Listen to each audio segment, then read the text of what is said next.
Valentine's Day with the girls was supposed to be safe. That was the agreement. No expectations, no pressure. No pretending Valentine's Day didn't still sting a little when you weren't chosen by anyone but your friends. Just 3 girls, 1 brunch reservation, and enough mimosas to take the edge off February. Sam slid into the booth first, already shrugging out of her coat. If anyone asks me why I'm single today, I'm blaming inflation. Kate laughed as she set her purse down. That's fair. Romance is not cost-effective. I sat across from them and exhaled like I'd been holding my breath since January 1st. The restaurant glowed the way places always do on Valentine's Day. Soft lighting, pink neon hearts in the windows. A sign near the bar that read, "Love yourself," like it was personally begging you not to text someone who had already proven they didn't deserve access to you. Couples filled the room, hands intertwined. Men clutching flowers like they were diffusing bombs. Women in red dresses laughing too brightly, like laughter alone could ward off disappointment. Sam lifted her menu. Okay, today we are unbothered. Kate nodded solemnly. Today we are powerful. I lifted mine. Today we're just hungry. The waitress appeared, cheerful and immune to the collective female energy at our table. Happy Valentine's Day. Can I start you off with mimosas? Sam didn't hesitate. Yes. Kate nodded. Absolutely. I smiled. Yes, please. The drinks arrived sparkling and orange and optimistic. Sam clinked her glass against mine. To Galentine's. Kate added, to not settling. I lifted mine last. To friendship. I meant it. I wasn't bitter. I wasn't angry. I'd just learned the difference between wanting love and chasing it in places it never lived. We ordered food, talked about work, complained about rent, made fun of a couple nearby who were very clearly on a first date and already lying to each other. I was halfway through a story about my boss when Sam froze. Not subtly. She stopped chewing, stopped blinking. Her gaze locked somewhere over my shoulder, like she'd just spotted danger. Or destiny. Kate followed her line of sight. What? Sam leaned in, voice low and reverent. Oh my God. Kate twisted in her seat. What are you looking at? Sam didn't answer right away. Then she whispered, Who is that? Kate turned fully. Where? I turned last. Mostly because I didn't care. Mostly because nothing good ever came from looking when your friend sounded like that.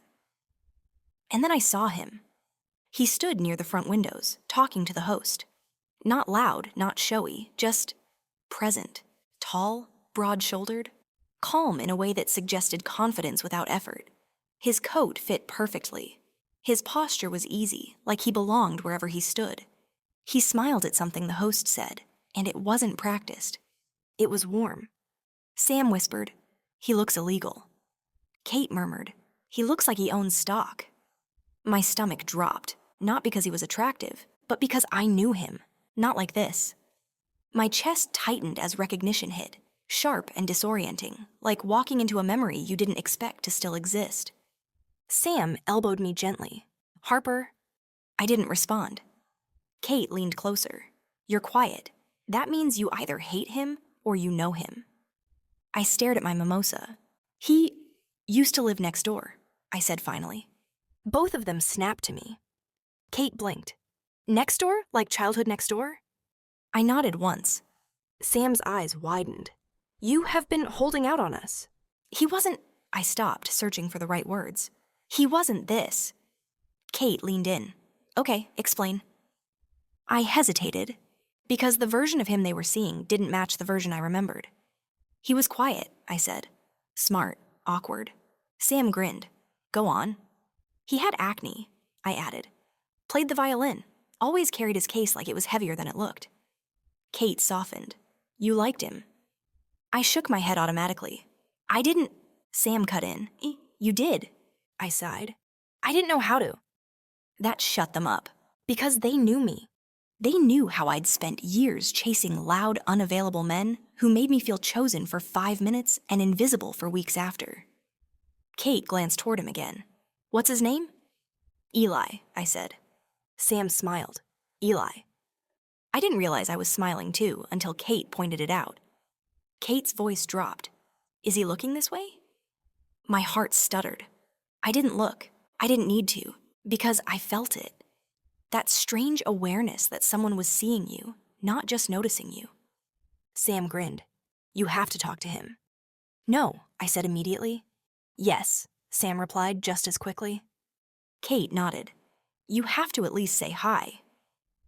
I don't even know if he remembers me, I said. Sam scoffed. Men do not forget the girl who lived next door. Kate reached across the table and squeezed my hand. And if he doesn't, you still survive. I swallowed, because surviving wasn't the problem. Feeling again was. I glanced toward the bathroom hallway.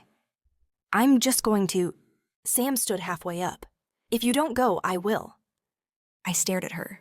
You will not. Oh, I absolutely will, she said. I'll say, hi, I'm Sam. Remember Harper? She grew up. I grabbed my purse. Fine. Kate smiled softly. Just say hi. As I stood, my legs already felt unsteady with nerves I hadn't felt in years. As I walked toward the bathroom, my mind filled with things I hadn't thought about in a decade. Porch lights, shared sidewalks, the sound of a violin drifting through summer air. I turned the corner and walked straight into him. Hard. A hand caught my elbow instantly. Hey, sorry, he said at the same time I gasped. Oh my gosh, I looked up. And time folded. His eyes widened just slightly. Then he smiled. Harper, he said. My breath caught. He remembered. For a second, neither of us moved. The hallway felt too small suddenly, too bright, too full of the past pressing in from all sides. Harper, he said again, like he was testing the name, making sure it still fit. My throat tightened. Eli. It came out softer than I intended. He smiled, and it was familiar in a way that made my chest ache. Not boyish anymore, not shy, but still unmistakably him. Still that quiet warmth I remembered from porch lights and late summer nights. You look... He stopped, clearly rethinking the sentence. You look good. I laughed once, a short, disbelieving sound. You disappeared. The words were out before I could stop them. He didn't flinch, didn't pretend not to hear them. He just nodded slowly, like he'd been carrying that truth around for a long time. I know, he said. I'm sorry. The apology landed heavier than I expected. Not dramatic, not defensive, just there. I swallowed. It's been a long time. Yeah, he agreed. It has. A couple brushed past us, laughing, the sound jarring against the quiet that had settled between us.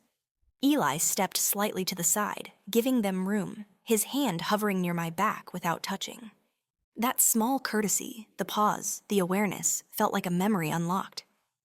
You were heading to the bathroom, he said, gently rescuing us both. I didn't mean to ambush you. I shook my head. I wasn't ambushed, I just wasn't expecting you. He smiled faintly. Same. There was a beat, then another. So, I said, because standing frozen in a hallway forever felt unsustainable. You're here. I am, he said, for a few days. Just visiting? I asked. He hesitated, then nodded. Something like that. I watched his face as he said it. The way his eyes flicked away for half a second. The way his shoulders stayed relaxed even when the answer clearly wasn't simple. Are you... I stopped myself, shook my head. Sorry, I don't need your itinerary. He chuckled softly. You always did that? Asked a question, then apologized for asking it? I felt my face warm. I grew up. I can tell, he said, and this time the compliment stuck.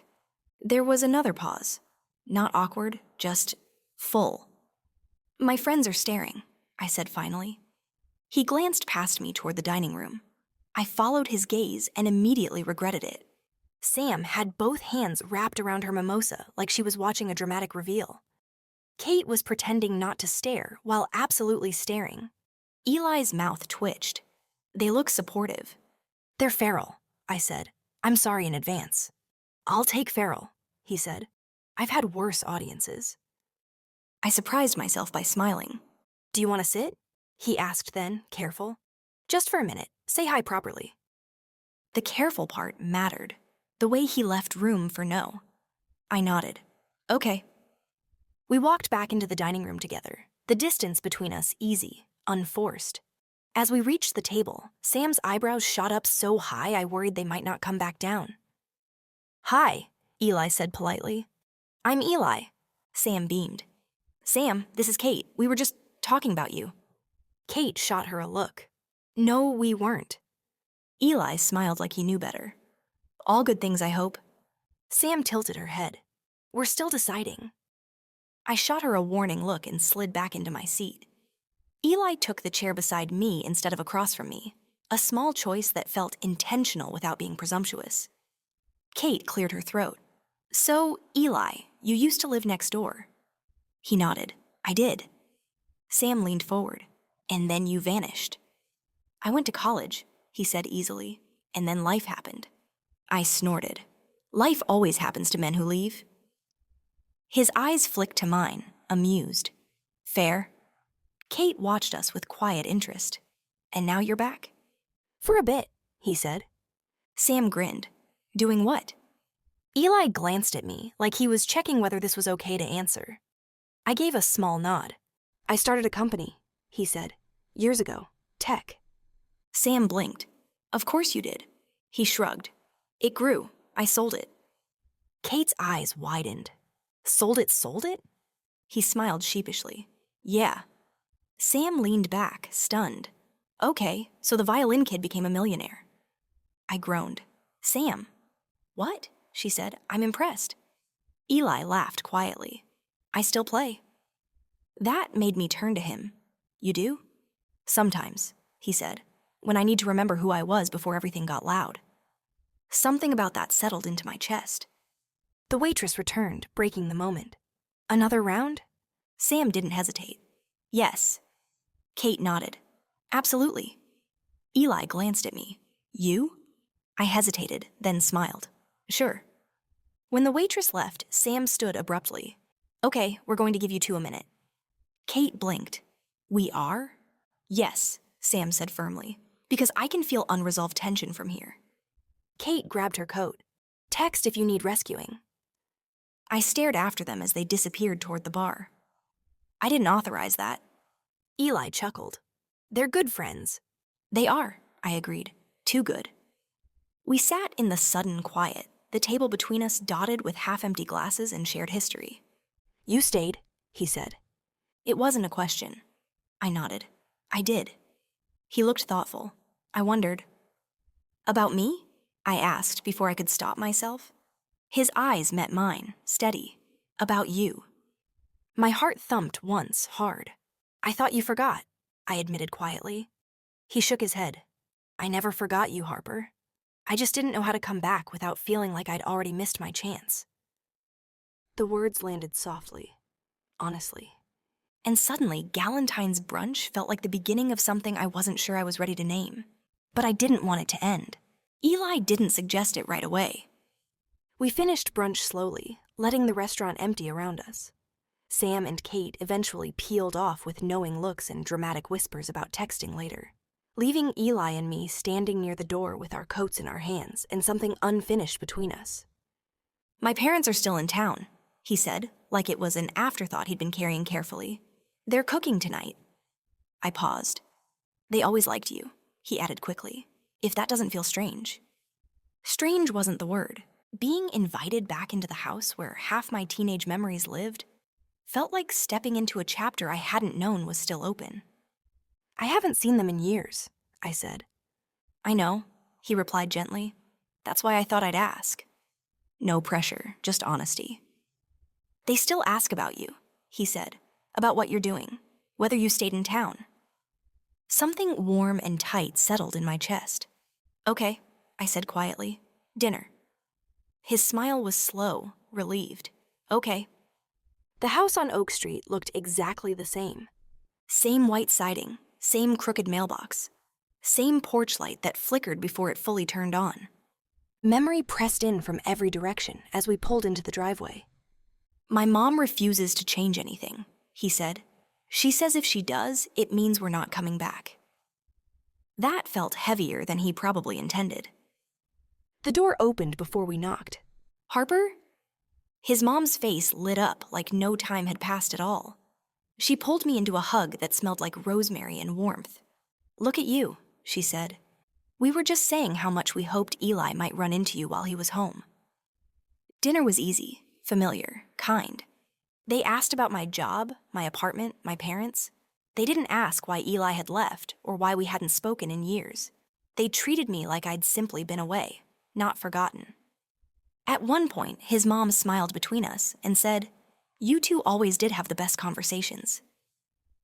Eli glanced at me. I focused very hard on my plate. After dinner, his dad waved us toward the back door. "Go get some air." Eli grabbed both our coats without asking. The backyard smelled like pine and cold earth. "You want to see something?" he asked. I already knew the answer. The treehouse still stood at the edge of the yard, worn but sturdy. The ladder creaked the same way it always had. "I fixed it up last summer," he admitted. "Couldn't let it fall apart." Inside, soft string lights glowed, casting warm shadows across old wood. We sat side by side, knees brushing. "I used to think this was the safest place in the world," I said. He nodded. "Me too." For a moment, neither of us spoke. The quiet didn't feel awkward. It felt remembered. "You used to say music was the only thing that told the truth," he said suddenly. "When people didn't know how." I blinked. "I said that?" "All the time," he said, smiling faintly. "Usually when you had your headphones on." Something warm settled in my chest. After a while, neither of us moved to leave. "Do you want to walk?" he asked. I nodded. We drifted through the neighborhood like the clock had forgotten us. "That house still has the blue shutters," I said. He smiled. "Mrs. Collins never changed them." "She used to leave her porch light on all night," I said. "Said it made people feel welcome." He glanced at me. "You remember that?" I remember the things that mattered. The elementary school appeared at the end of the block without either of us meaning to go there. The playground sat empty under the streetlights, swings creaking softly. "You dared me to jump off those once," he said. "I was 12, I protested. "That was a terrible dare." "You said I'd regret it if I didn't." "Did you?" He looked at the swings, then back at me. "No," he said. "I regretted not listening to you about other things." We sat on the swings anyway, pushing off lightly, feet skimming the ground. "You always thought leaving meant becoming someone," I said. "And you always thought staying meant failing," he replied. I turned toward him. "Did you think that?" "No," he said immediately. "I thought you were brave." The swings slowed. "I used to think you forgot me," I said. He shook his head. "I never did. I just didn't think I was allowed to miss you." We stayed longer than we should have, talking about the lives we almost lived, the people we dated, the way time rearranged everything without asking. Eventually, the cold settled in. That's when he said it. "I leave in the morning." Not dramatic, not rushed, just true. Back in the treehouse, the quiet felt heavier now. "There's something I need to tell you," he said. My stomach tightened. "I'm not unattached," he continued carefully. "Not completely." I turned toward him. "There's someone back home," he said. "It's steady, logical, the kind of thing people expect me to settle into." My chest ached. Not sharp, just dull and real. "I haven't crossed any lines," he added quickly. "Tonight is the first time I've felt like I might be standing at one." "I won't be the question mark in someone else's life," I said quietly. He nodded immediately. "I know. I wouldn't ask you to be." Silence settled again, heavier now, but still respectful. He reached for my hand. Not urgent, not demanding, just there. "I don't want this to be another almost," he said. "But I don't know how to pretend tonight doesn't matter." "It matters," I said. "That doesn't mean we ignore the truth." His thumb brushed my knuckles once, like a thank you. The kiss came slowly, gentle, careful, a recognition more than a promise. When we pulled back, he rested his forehead against mine. "I'll text you when I land," he said. "I'll be awake." "I know." As he walked me to my car, the night felt full, aching, unfinished, and honest. And for the first time, I knew exactly what it would cost him to come back. I woke up before my alarm. Not in a peaceful, well-rested way. My brain has already been awake for an hour replaying everything way. For a moment, I stayed still, staring at the ceiling, convincing myself that if I didn't move, the night before might rearrange itself into something easier to hold. The dinner, the treehouse, the walk, the playground, the kiss. The way he'd said he was leaving in the morning like it was both inevitable and unfair. Eventually, my phone buzzed against the nightstand. One new message. Eli, landed, hope you slept okay. That was it. No heart, no follow-up. No, I can't stop thinking about you. Which was, objectively, the correct amount of restraint. I stared at the message for a long second, then typed, me, glad you made it? I hit send and immediately tossed my phone onto the bed, like it might accuse me of something. That's it, I muttered to the ceiling. That's being normal. The ceiling did not congratulate me. I rolled onto my side, buried my face in the pillow, then checked my phone again, just in case something had magically changed. It had not. Sam showed up an hour later with coffee and the kind of energy that said she'd already formed several opinions. Kate followed behind her, still half asleep, holding a bag of pastries like a peace offering. Okay, Sam said, kicking off her shoes. Debrief. I don't want to debrief, I said, pulling my sweater tighter around myself. I want to pretend last night was a very tasteful indie film that ended ambiguously. Kate dropped onto the couch. That is not how this works. Sam plopped down beside me. Did he text? Yes, I admitted. Both of them leaned in. I sighed. He said he landed. Kate nodded approvingly. Polite. Sam squinted. Unhelpful? I responded, I added quickly. Normally? Sam winced. Define normally. I said glad you made it. There was a beat. Kate smiled gently. Proud of you. Sam groaned. I hate how mature that is. I leaned back against the couch. I'm not chasing. I'm not spiraling. I'm being emotionally responsible. Sam pointed at me. Say it again so the universe hears you. I am not spiraling. Kate raised an eyebrow. Then why are you holding your phone like it's going to explode? I set it face down on the coffee table. Because I respect myself. Sam smirked. Okay, so what now? I hesitated, and that was enough. Sam's eyes lit up. Oh no, Kate sighed. She's thinking about it.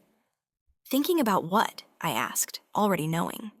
Sam smiled sweetly, looking her up. I am not, Kate interrupted calmly. You are absolutely looking her up. I groaned and dropped my head back against the couch. I don't need to see her. Sam was already unlocking her phone. You don't need to, we do. Kate nodded. For research. This is a terrible idea, I said weakly. Sam glanced at me. Do you want me to stop? I paused. No, I admitted. Sam grinned. Thought so. She typed his name into the search bar like a professional. Oh, she said immediately. Kate leaned closer. Oh, what? Oh, no, Sam added. She's very pretty. I squeezed my eyes shut. Of course she is. Kate took the phone.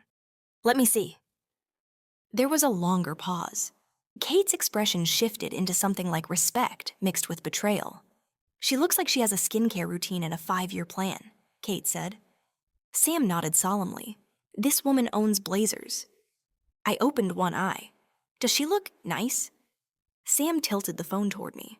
And there she was, tall, polished, effortless in a way that made effort invisible. She looked like she belonged in his world. The airports, the meetings, the dinners where everyone knew which fork to use. She was smiling in every photo. Not performative smiling, confident smiling. I exhaled slowly. She's gorgeous, I said quietly. Kate nodded. And successful. Sam added, and absolutely not doing Galentine's brunch. I laughed despite myself, then felt the laugh fade. I cannot compete with this woman. Kate looked at me. You're not supposed to. Sam frowned.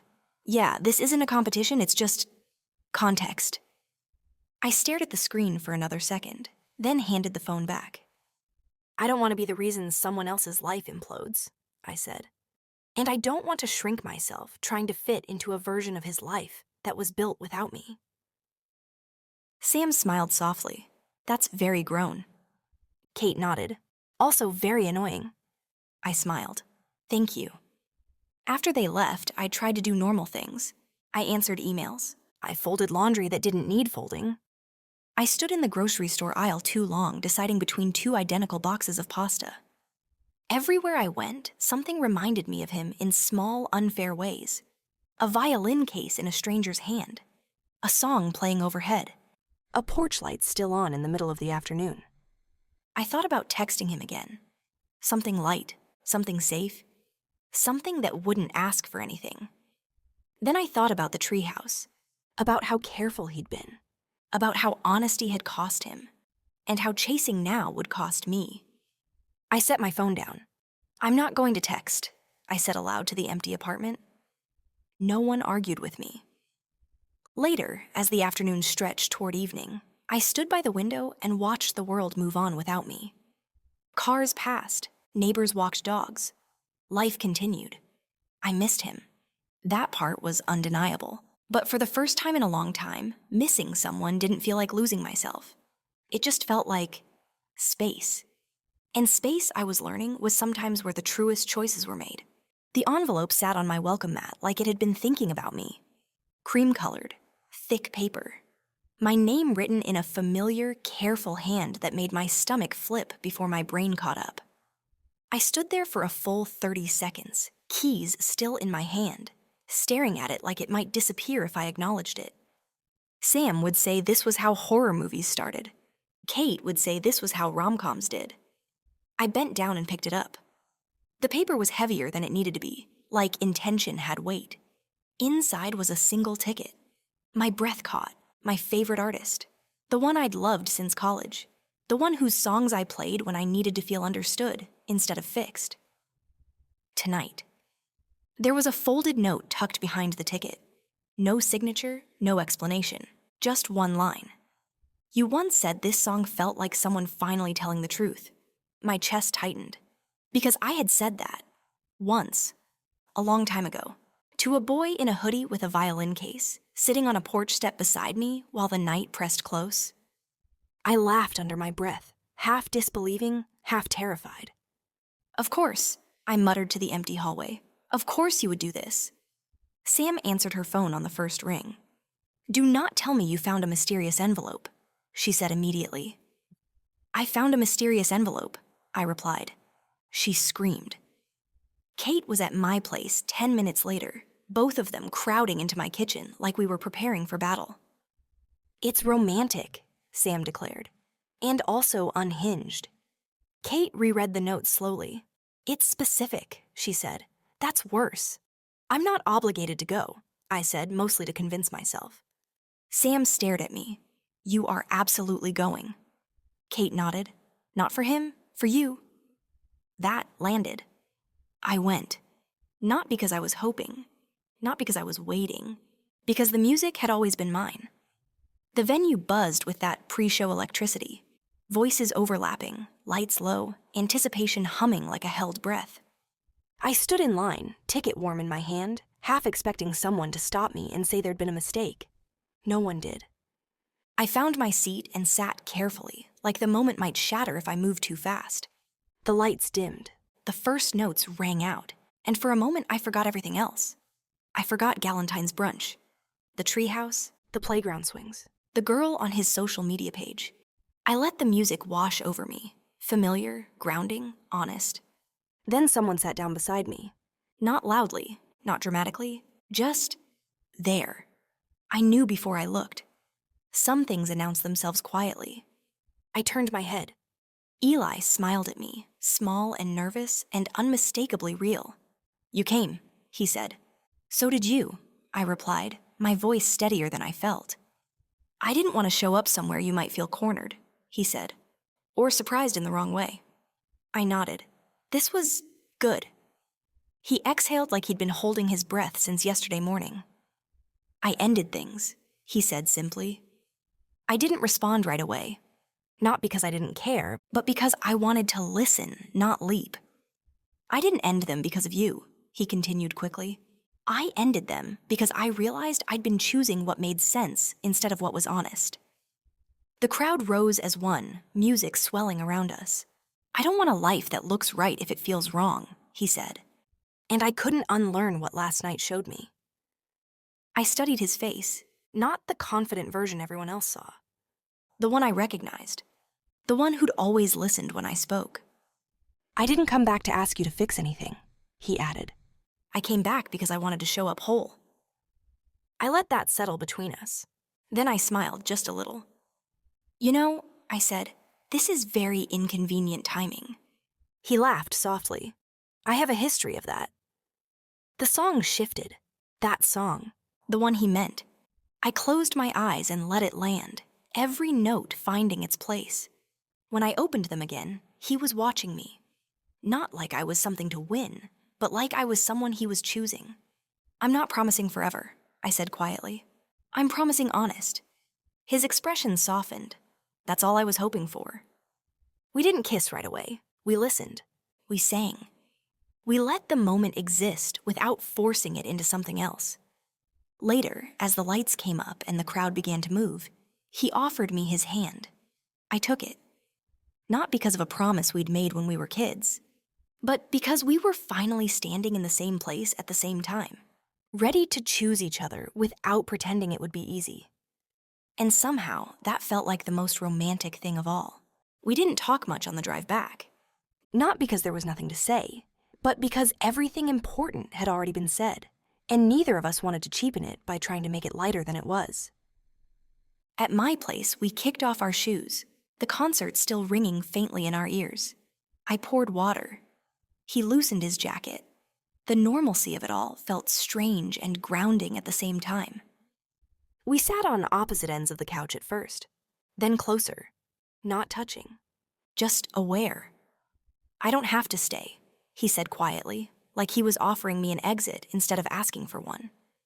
I know, I said. He nodded. The silence stretched, comfortable, tired. At some point, my head tipped toward his shoulder. At some point after that, his arm rested along the back of the couch, not pulling, not claiming. We fell asleep like that.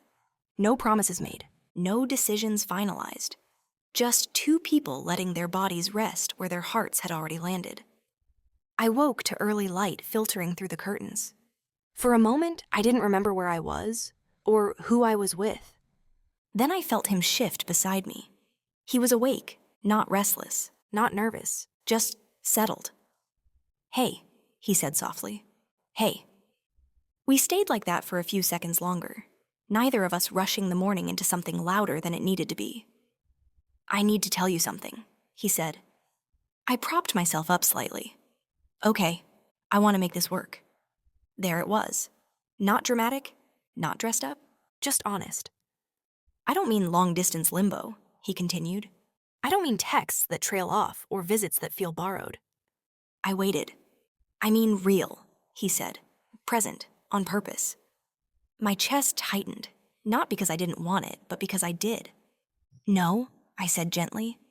He blinked. No? He repeated, not defensive, just surprised. I sat up fully now. I'm not doing this if it means you uproot your life for me. That's not... I'm serious, I said. I won't be the reason you dismantle something you spent years building. I won't be the romantic justification for a decision you'll resent later. He studied my face. I won't be the story you tell yourself if this gets hard, I added. And I won't be the reason you leave something that matters to you. The room was quiet again. Then he smiled. Not relieved, certain. I already made the decision, he said. I frowned. Eli? I'm relocating, he said calmly. I laughed once, sharp and disbelieving. No, you're not. I am. The laugh faded. You don't get to do that, I said. You don't get to show up here and rewrite your life like it's a grand gesture. It's not a gesture, he said. You have a job, a life, a whole world somewhere else. I know. So don't pretend this is romantic. He leaned forward, elbows on his knees, voice steady.